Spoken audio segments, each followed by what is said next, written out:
Hello and welcome to session 4 of Tools for Joy. This week is all about giving up time, because on this journey, the path of loss that we've been exploring the last few weeks, we're discovering that gaining something, attaining something, becoming something is not our path. Our path is about what we overcome, what we set aside, and what we put down on our journey.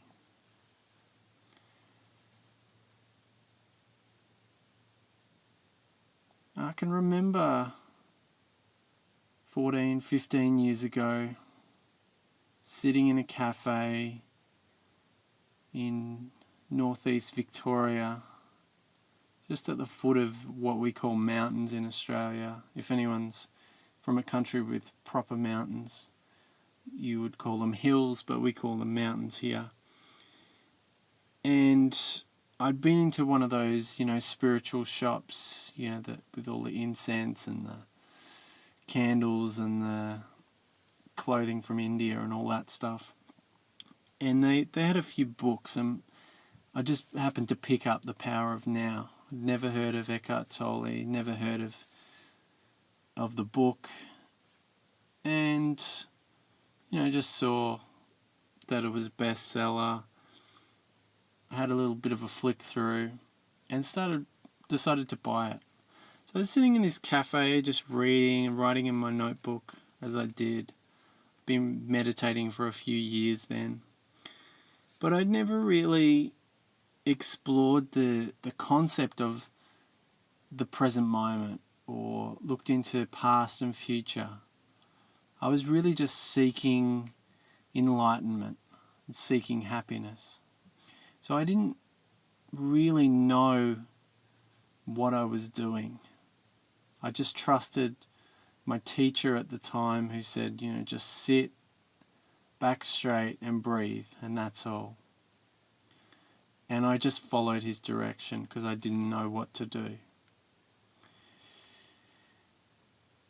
And when I started reading The Power of Now, it was the first time that it hit me that all of this thinking that I was continually lost in was really about past and future.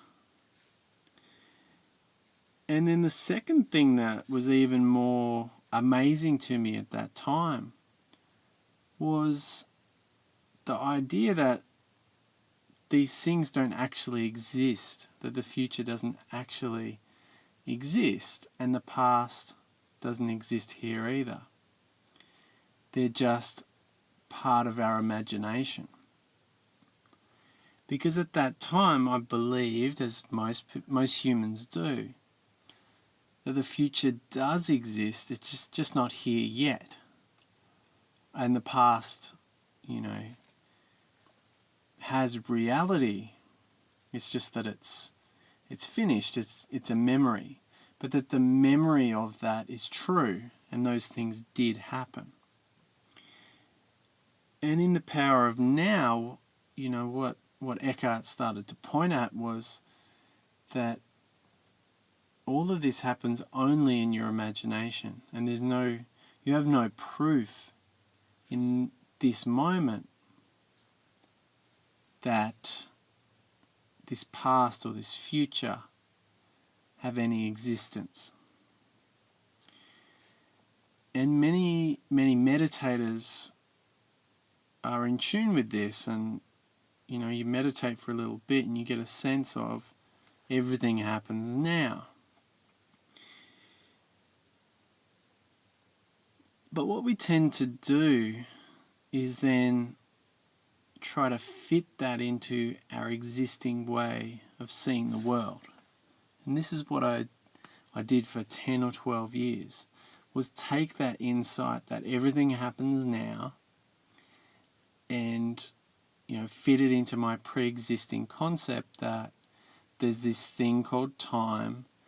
It starts at the past, it's going to the future, But everything happens now. So what we should focus on is the now, the present moment, as everyone says. And so I spent a lot of years doing that, focusing on the present moment and trying to leave past and future alone, and not understanding why that wasn't really working. And I came to a critical moment in my practice and in my life. And I was sitting, meditating, and it just wasn't working. I was just continually getting bogged in past and future. And all of a sudden, this insight just popped up out of nowhere. There is no past, there is no future. Well, if they don't exist, then how can there be a thing called the present moment? How can there be a time called now without there being past and future? And what I realized in that moment was that it's not that we live in the present, it's that time doesn't actually exist at all. And so that's what I want to show you with tonight's practice, help you to experience for yourself, is what I call timelessness. Because we make a mistake, and God knows I make it all the time, I've made it my whole practice. We make a mistake when we believe that the now exists as separate from past and future, and then we strive to live in it. So again, we're trying to improve ourselves, to become better humans by living in the moment.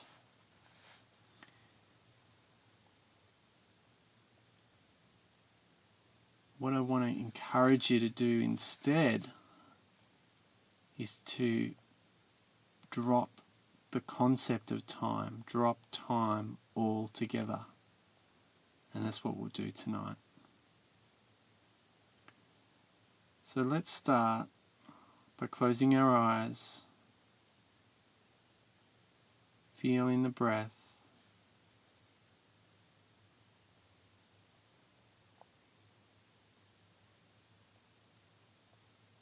and just listening to the sounds that we can hear around us.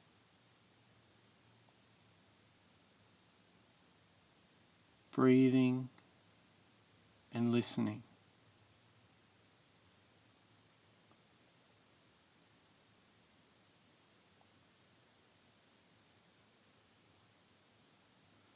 Now this practice, it's a microcosm of what happens in life.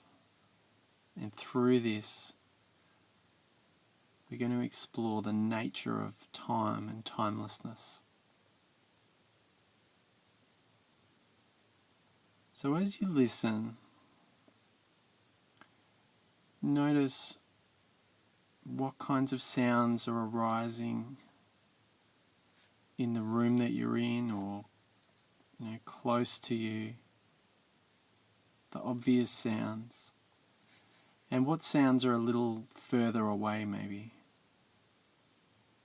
or might be outside.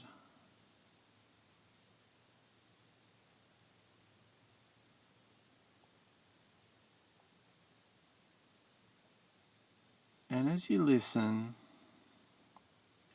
notice how each sound that arises, if we pay attention to it, leaves a sort of imprint in memory. So the sound of a car driving past, is there.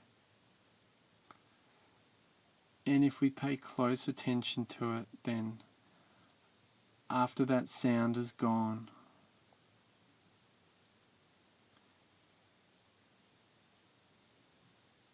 we can still kind of remember what it was like.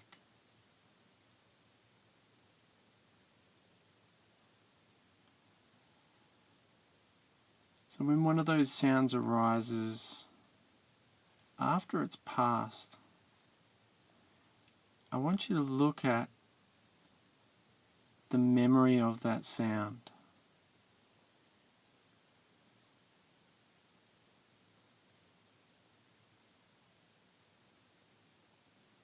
So as you breathe and sit, I want to ask you, is that memory the thing itself, the sound itself? Or is it just an imprint in mind?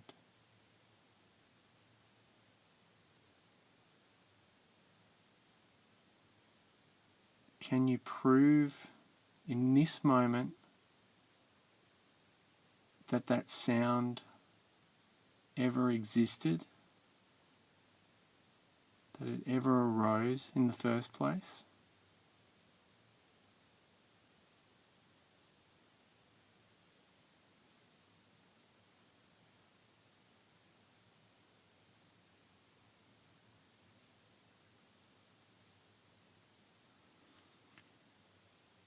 And if we continue this and just use the scientific method, is there any concrete, observable proof that anything has happened to you before this, before now?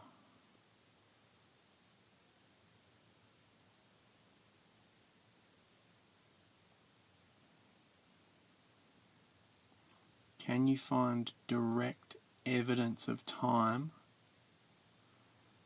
that isn't circumstantial or that isn't hearsay? It's not your mind saying, oh, this happened yesterday or that just happened. Can you find any direct, concrete evidence that anything has ever happened before this?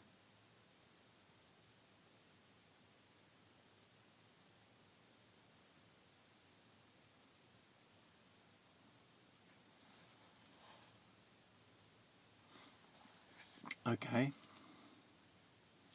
So if you're sitting with the answer that I'm sitting with, then there is no supporting evidence for the belief in time.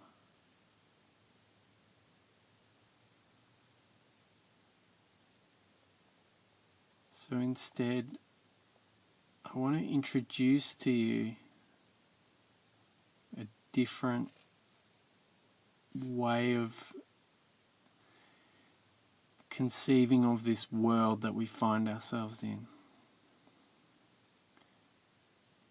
So close your eyes and just picture an empty sports field, of your favourite sport. And if you hate sport, just picture a big empty oval or paddock.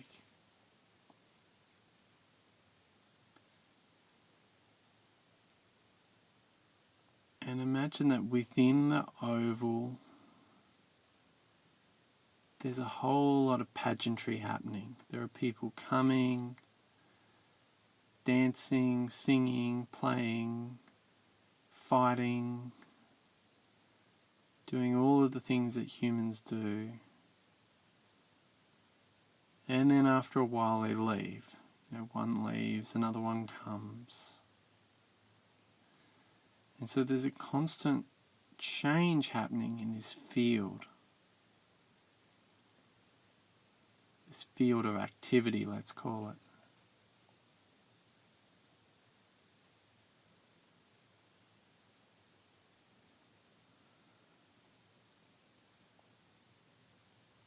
this field, there's no before or after, there's no time. There's just a space in which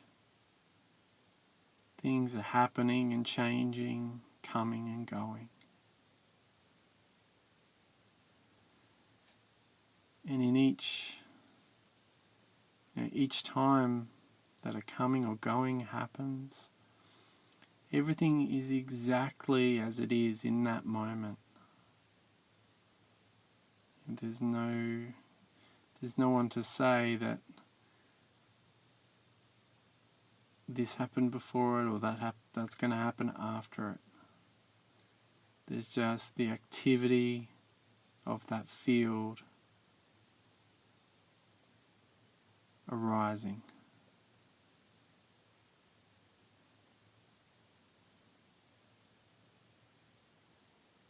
So let's imagine for a moment that the world is like that. That it's not a place that's subject to time. It's a place where change happens within this field of activity. And because we, the perceiver, are not changing, we seek a way to track and measure that change that we see.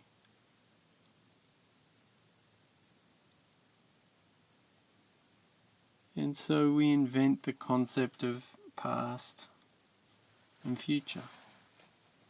That's all that's happening here. Is that within a space, things move, energy moves.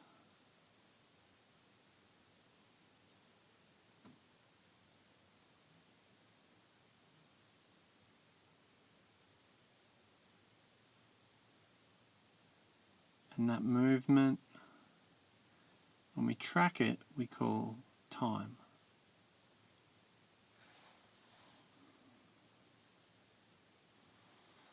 That's all. But it's like it's like a sports match where the clock is added on top of the game. It's not a necessity, it's an artificial construct. And we know that because in certain games we can stop the clock at certain times. We can add extra time if we want to. It's malleable because it's all imaginary. Now, I'm not saying that we can mentally change the way things happen around us. And even if we can, we don't need to waste our time with that stuff. There it is again. We don't need to bother with that stuff. But if we know that time doesn't exist, then we can stop trying, this word trying, to live in the present moment. We can just watch this field of activity, this field of change, as it moves. And that's a beautiful way to live. So practically, how do we do this? It's actually really simple but not easy. The way that we drop time is to stop referring to it continuously in our conversations,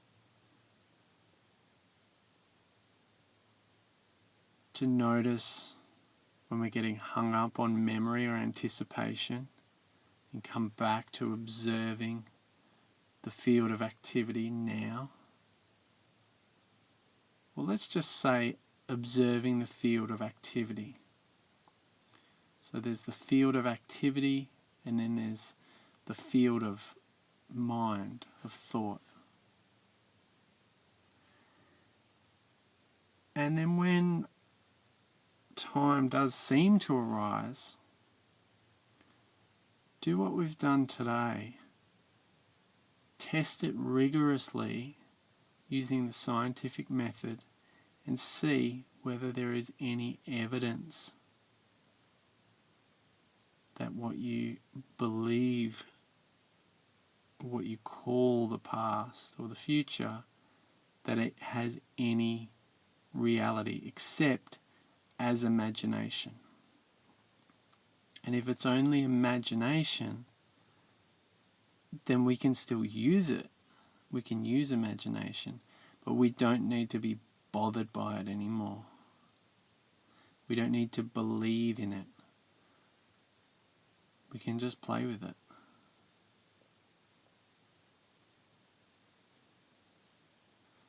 Thank you for joining me once again for Tools for Joy. I know that this week is a little bit more in depth than some of our last few weeks, and you might need to listen to it a couple of times for it to really sink in. But please, if you've got questions, unanswered curiosities that have come up, feel free to email me, or feel free to find me on Facebook, send me a message, and I'm always happy to clarify. Thanks for joining and for being part of the journey. I hope you're enjoying it as much as I am, and that it's bringing new depth to your practice and to your life. And time, of course, doesn't exist, but who knows, maybe I'll see you next week. Thank you.